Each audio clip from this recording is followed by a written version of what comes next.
Kasako Media, tunaangazia maisha, tunaandika kesho. Mkuu wa Mkoa wa Manyara Queen Cuthbert Sendiga amewataka wanawake mkoani humo kuimarisha uelewa wa haki zao za msingi ndani ya ndoa na familia, akisisitiza umuhimu wa kuheshimiana na kuthaminiana katika mahusiano ya kifamilia.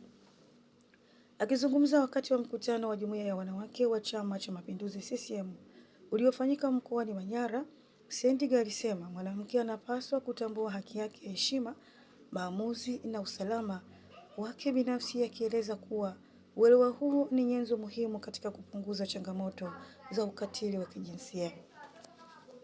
Aidha, alibainisha kuwa katika kipindi cha miaka 49 tangu kuzaliwa kwa CCM, mkoa wa Manyara umeendelea kukabiliana na changamoto na vitendo vya ukatili wa kijinsia, huku zaidi ya kesi 80 zikiripotiwa hadi sasa, hali inayohitaji ushirikiano wa pamoja kati ya jamii, viongozi na taasisi husika. Aidha, amesema aliwahimiza wanaume pia kushiriki katika kulinda na kuthamini nafasi ya mwanamke, akisisitiza kuwa familia imara hujengwa kwa misingi ya kuheshimiana, mawasiliano bora na kutambua wajibu wa kila mmoja ndani ya ndoa. Hii ni Kasako Update na Dela Thomas.